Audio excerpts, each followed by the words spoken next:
I recorded my wife cheating and put those pictures on billboards in the city and allowed her to live. Have you ever heard people say that one moment can change your whole life?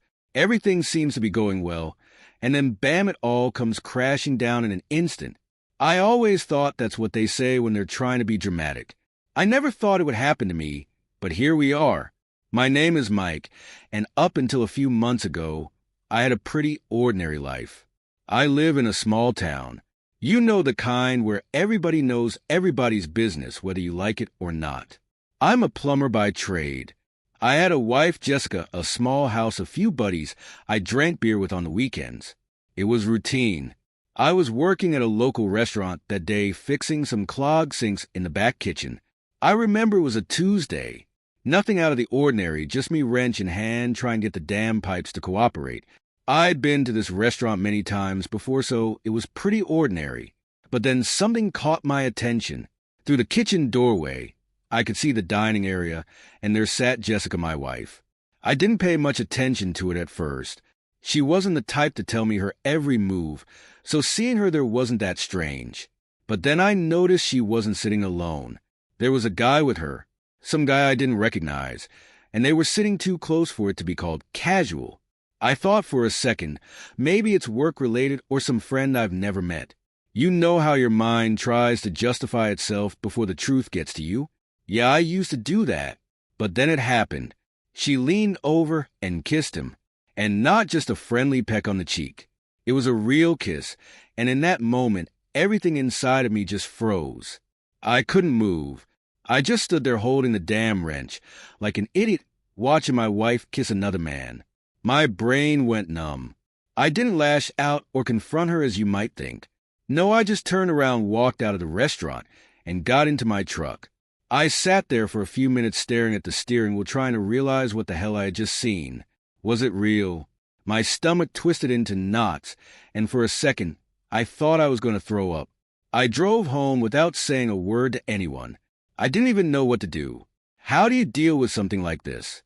When I got home that day, I just sat on the couch still in my work clothes, trying to wrap my head around everything. You'd think I would have been angry or something, but it wasn't like that. It was more like shock. I just kept replaying that moment in my head over and over, Jessica kissing some guy. My wife, the woman I'd been with for 8 years, and now she's out with some stranger, like I don't even exist. I wasn't ready to confront her. I wasn't even sure what I was going to say. I needed to know for sure.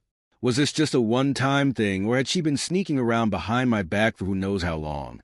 I didn't want to look like a fool, so I did something I never thought I'd do. I went into detective mode. A few days later, I installed cameras in the house. Nothing obvious, just small ones in places she wouldn't notice. At first, I felt kind of dirty doing it, like I was invading her privacy. But then I thought, if she's doing this, she's the one invading our marriage. So I justified it to myself. It didn't take long for the cameras to do their job. A few days passed, and while I was out at work, there was her and the same guy from the restaurant laughing and kissing like they didn't have a care in the world. The house I worked so hard for, where we built a life together, was now some secret love nest for her affair. When I watched that footage, something inside me broke. The shock wore off, and all I could feel was rage. My first thought was to confront her, to make her explain herself, but the more I thought about it, the more I realized that just wasn't enough. She wasn't just going to walk away from this without consequences. That's when the idea of revenge started creeping into my mind. The days after seeing Jessica at the restaurant felt like I was living in someone else's life. Everything around me moved in slow motion, like I was wading through thick fog. My mind was stuck on that moment. The way her lips met his, that intimate kiss that shattered everything I thought I knew about her. I couldn't get it out of my head, no matter how hard I tried. It was like a movie playing on a loop, and every time it replayed, it felt worse. I wanted to believe it was all just a bad dream, or maybe I'd misread the situation. But deep down, I knew better. That kiss wasn't something you could explain away. When I got home that night, I didn't say anything to Jessica. She was sitting on the couch, scrolling through her phone, acting like nothing had happened.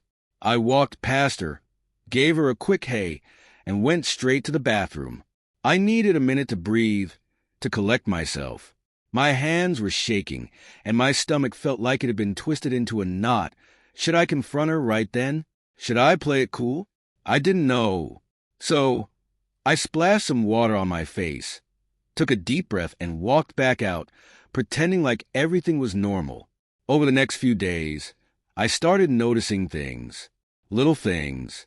At first, it was so subtle I almost missed it.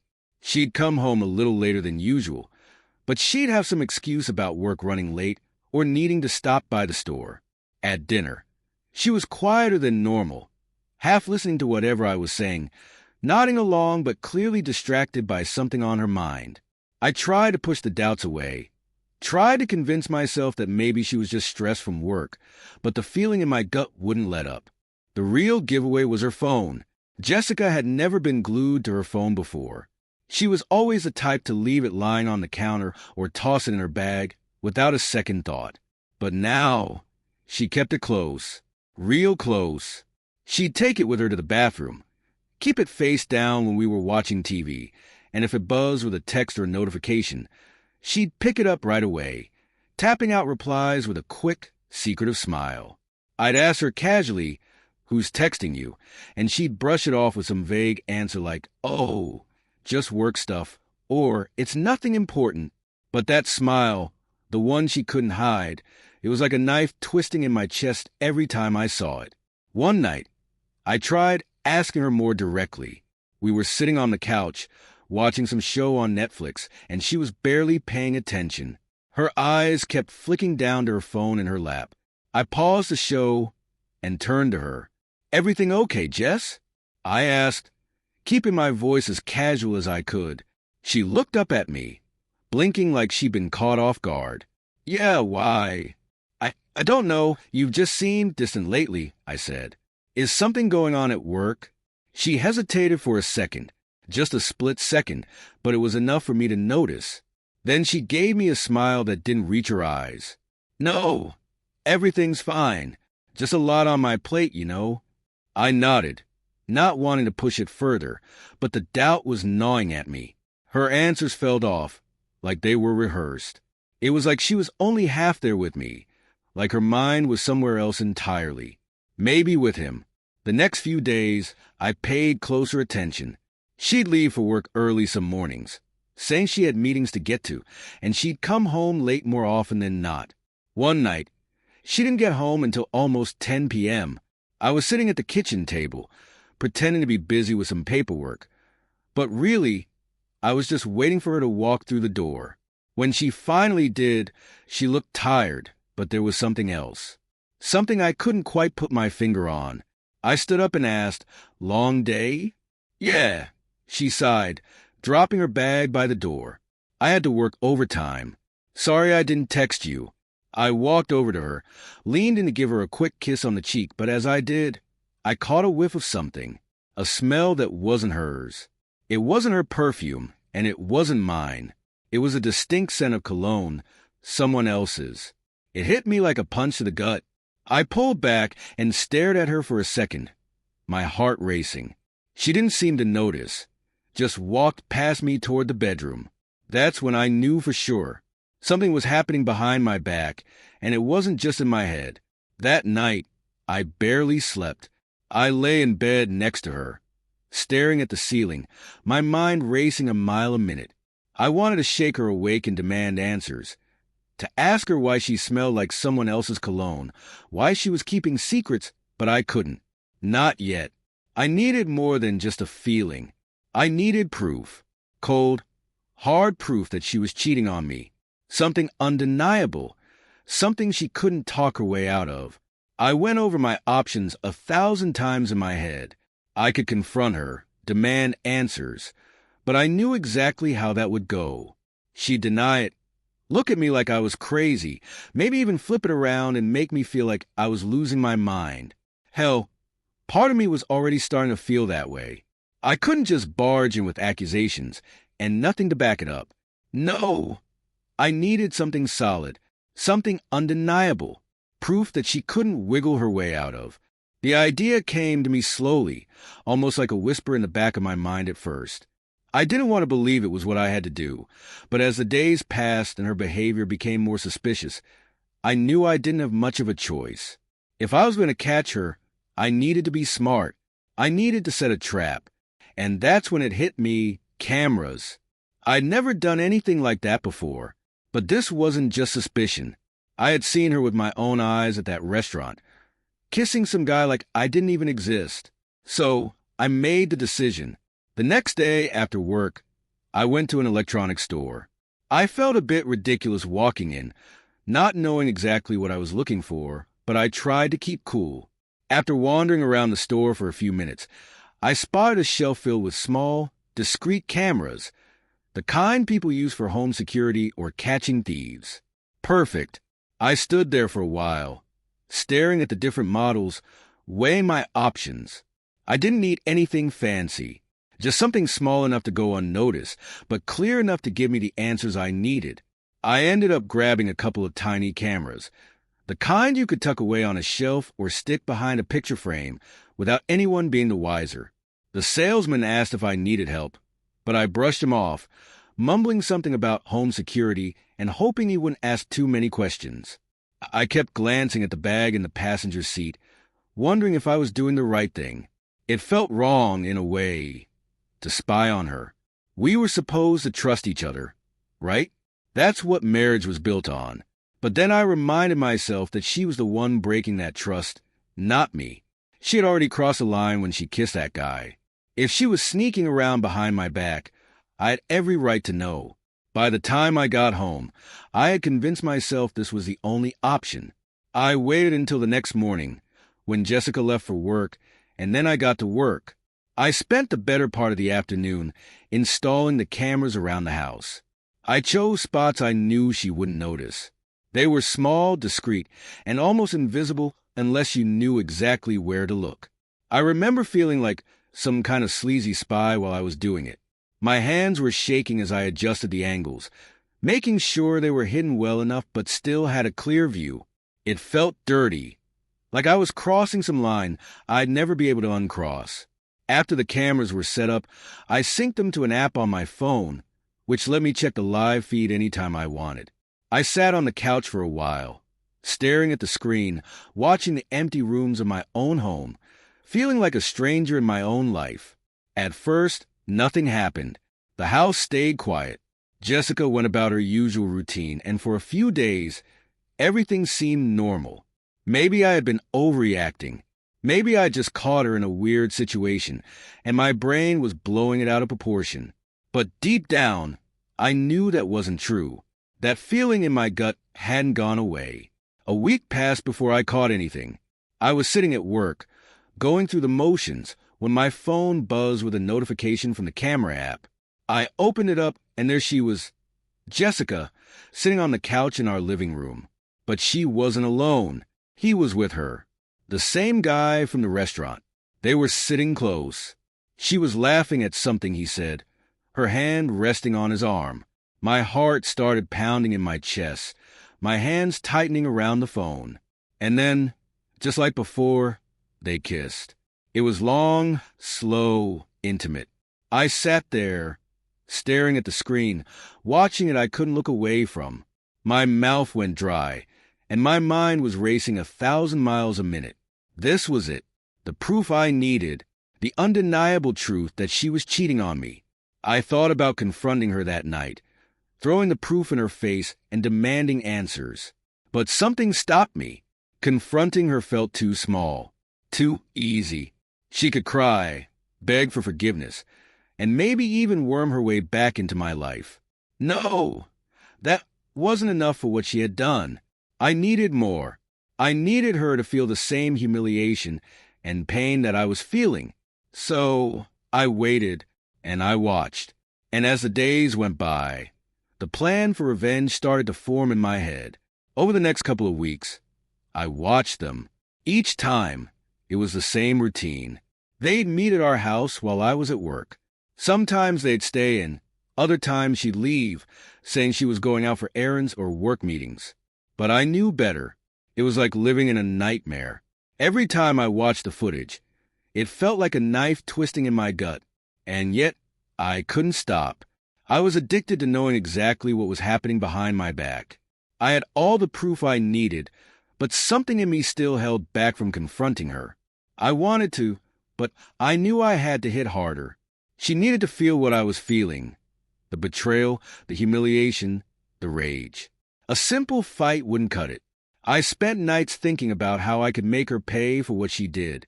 At first I thought about sending the footage to her family or telling her friends, but it didn't seem like enough.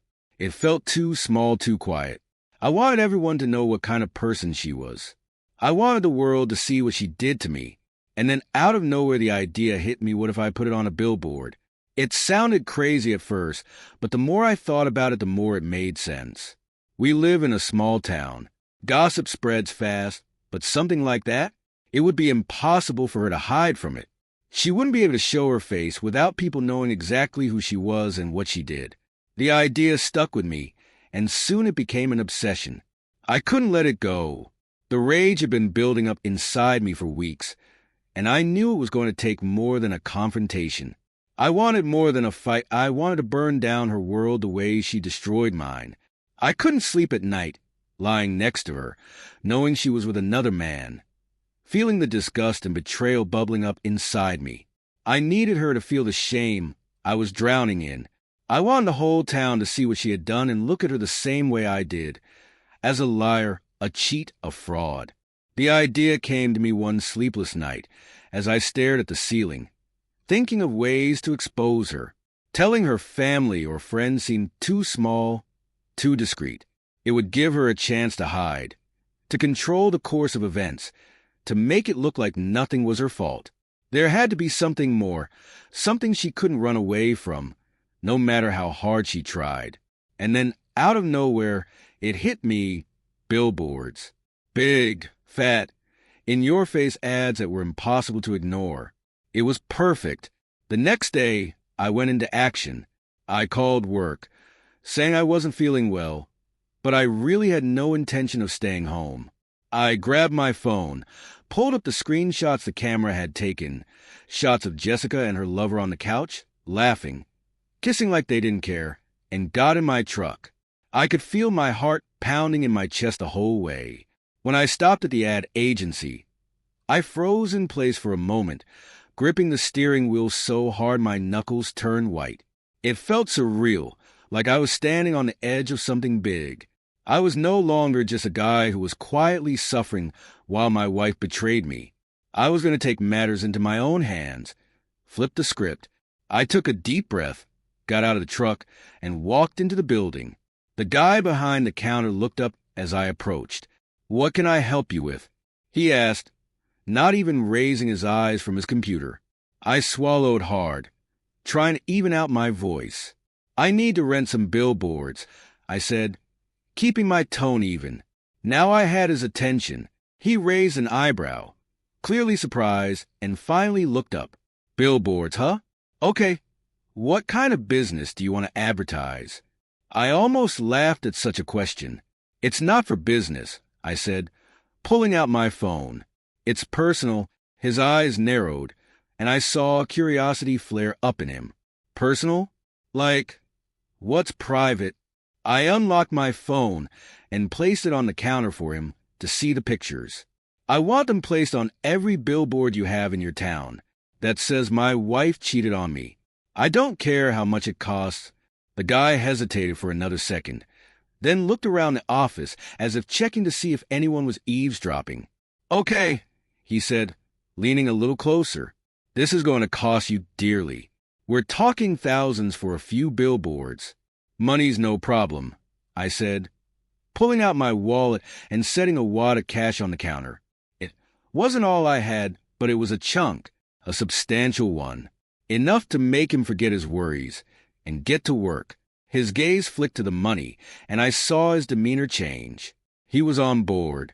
"Okay," he said, grabbing the money and slipping it into his pocket. "We can do this. What text do you need?" I didn't even have to think about it. I had already planned exactly what I wanted. It didn't take long for the billboards to make an impact. By the time the first few cars drove by that morning, it was like setting off a bomb in the middle of our small town. People were staring. I'm talking full-on brake lights, slowing down to get a better look. You could almost hear the gas from the drivers as they passed by. Seeing Jessica's face blown up 10 feet high, right next to the words asterisk, my wife cheated on me. Asterisk, it was like something out of a soap opera. Except this time it was real. It was personal, and I'd made sure there was no escape. By noon, my phone was going crazy.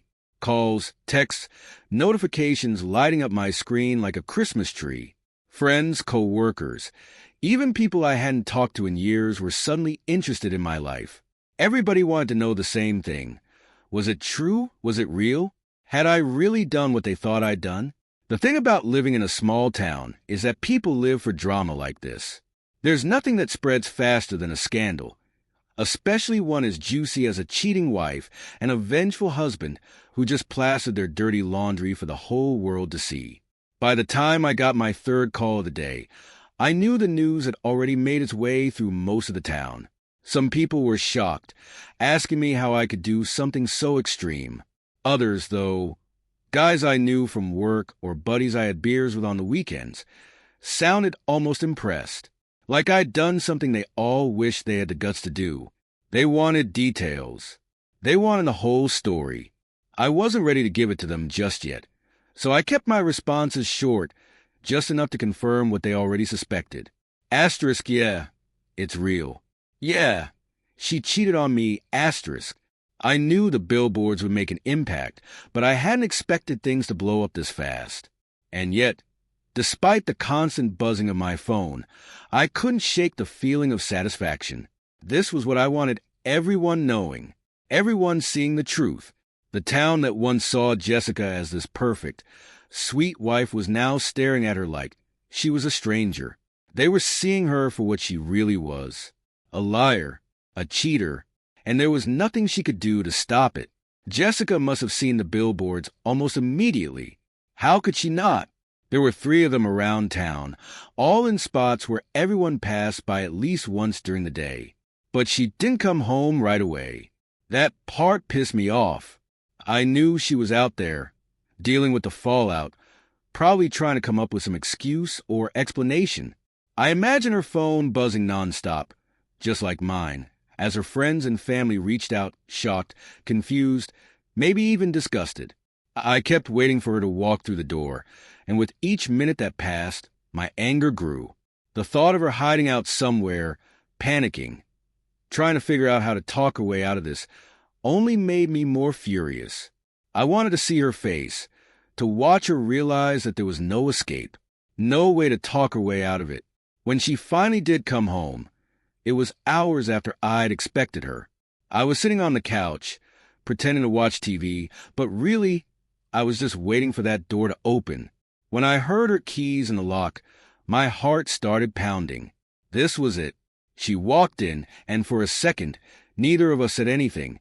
She just stood there in the doorway, her face pale, her eyes wide and red like she'd been crying for hours. She looked like she was about to collapse. I could tell she'd seen the billboards. Hell, her whole body was practically shaking, like she was barely holding herself together. The shock, the panic, the fear. It was all there, written across her face. "What the hell did you do, Mike?" she finally asked, her voice trembling so much she could barely get the words out. But I didn't answer her right away. I just stared at her. I wanted her to feel it, the silence, the weight of what she had done. I didn't need to explain anything. She already knew what this was about. She knew why I'd done it. Her phone started buzzing in her hand again, but she ignored it. The thing had been going off nonstop since she walked in, and I could hear the constant stream of notifications lighting it up. Probably friends, maybe even family, all of them asking what the hell was going on. She glanced down at it once, then back up at me, her eyes filled with panic. "Mike," she said again, her voice a little stronger now, almost pleading. "How could you do this? How could you?" I cut her off with a wave of my hand. "Don't even start," I said, my voice cold, sharper than I'd ever heard it before. "Don't stand there and pretend like you don't know why." Tears welled up in her eyes, and for a second, I thought she was about to crumble right there in front of me. She took a shaky step forward, then stopped, her phone still buzzing, her whole body trembling. "Do you have any idea what you've done?" she whispered, her voice cracking. You've ruined my life, Mike. You've destroyed everything. My job, my friends, everyone's calling me, texting me, asking." She trailed off, choking on her own words, and all I could do was stare at her, unmoved. This was exactly what I wanted. "I didn't ruin anything, Jess," I said quietly, my voice cold. "You did that. You ruined it the second you decided to cheat on me." Her face crumpled, and for a moment I almost felt something, pity maybe, but it was fleeting. I thought about the weeks I'd spent watching her lie to me, watching her smile and act like everything was fine while sneaking around with that guy. All those nights I lay awake, feeling like a fool. And just like that, any pity I might have felt disappeared. "I'm sorry," she whispered, her voice barely audible now. "I'm so sorry, Mike. I didn't mean for it to get this far." I scoffed, shaking my head. "You didn't mean for it to get this far?" I repeated, my voice rising. "You didn't mean for it to get this far, but you kept lying to me, sneaking around, bringing him into our house. You didn't mean for it to get this far, but you didn't stop, did you?" She flinched at my words, her face crumpling even more as the tears finally spilled over. I didn't know how to. "I was going to tell you, I swear, but..." "Tell me?" I snapped, cutting her off again. "You were going to tell me? When? After I'd already caught you? After you'd already lied to me 100 times. Her phone buzzed again, and this time she couldn't ignore it. She glanced down at the screen, and I saw the look of pure dread wash over her face. "My parents are calling," she whispered, her voice shaking. "Mike, what am I supposed to tell them? What am I supposed to do?" I shrugged, standing up from the couch and walking past her toward the kitchen. "That's your problem, Jess. You made your bed. Now you get to lie in it." She stood there, frozen, her phone clutched in her hand, tears streaming down her face as she realized there was no way out. There was no fixing this. Her life, as she knew it, was over. And for the first time in weeks, I felt something that almost resembled peace. It didn't take long for Jessica's world to completely fall apart. Once the billboards went up, it was like her entire life was sucked into a vortex, spiraling out of control faster than either of us had anticipated. I expected fallout, sure, but I didn't realize just how quickly everything would crumble. And once it started, there was no stopping it. Within a couple of days, her boss called her into the office. I didn't know all the details at first, but I pieced it together soon enough. Word had spread about the billboards. In a small town like ours, something like this is impossible to keep quiet. People whispered about it in the grocery store, at the gas station, at the bar. Her co-workers must have seen the billboards too. Some of them probably recognized the guy she'd been cheating with. You could almost feel the tension building as people began to connect the dots. When Jessica came home that day, she didn't say much. She just dropped her bag by the door, her face pale, and went straight to the bedroom. I didn't need to ask her what happened. I already knew, but later that evening, when I walked past the bedroom, I saw her sitting on the edge of the bed, staring blankly at the floor, her phone resting limply in her hand. "They fired me," she finally muttered, her voice barely above a whisper. They said it was for moral reasons." I stopped in my tracks, leaning against the doorframe, watching her carefully. Part of me felt a small sense of satisfaction hearing that. She'd been riding this high for so long, living her little secret life like nothing could touch her. Now she was starting to see the consequences, and it hit her hard. "They're not going to have someone working there who's been humiliated like this," she continued, her voice shaky. "The clients, the other staff, everyone knows. Everyone's talking. I can't go anywhere without seeing someone who knows." Her words hung in the air, but I didn't say anything. What was there to say? She'd brought this on herself. She'd made choices, and now she was feeling the weight of those choices crash down on her. All I did was watch it unfold, emotionless. Over the next few days, things only got worse. Jessica's friends, the ones who had always been there for her, the ones she went out with while I stayed at home working late, they all disappeared. Some stopped calling entirely. Others sent her texts that were cold, distant, vague promises to catch up later, knowing full well they wouldn't. And the more isolated she became, the more I saw her starting to unravel. It wasn't just the gossip or the stares. It was everything. The constant judgment from people who used to smile at her in town, the hushed conversations behind her back, the way people looked at her like she was diseased. When we'd run into someone she used to know, whether it was at the grocery store or a casual outing, she'd freeze, her face flushed with embarrassment. They'd look at her with that mix of pity and disgust, like she was no longer someone to respect, but someone to avoid. One day, we were walking through the local park, and she saw a group of her old friends standing near the playground. They spotted her too, and instead of waving her over like they used to, they turned their backs, pretending they hadn't seen her. That moment, watching her stop dead in her tracks, her face crumpling with humiliation, was like watching her soul break in half. She didn't say anything, but I could see it. She was shattered. Her family wasn't much better. At first, they'd tried to support her. I guess they didn't know the full story, or maybe they just didn't want to believe it. But as the days went by and the whispers about the affair reached their ears, they began to distance themselves too.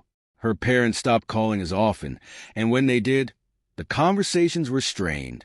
Her sister, who used to come by every weekend, suddenly had other plans and stopped visiting altogether. One night, Jessica tried to call her mother, and I overheard part of the conversation.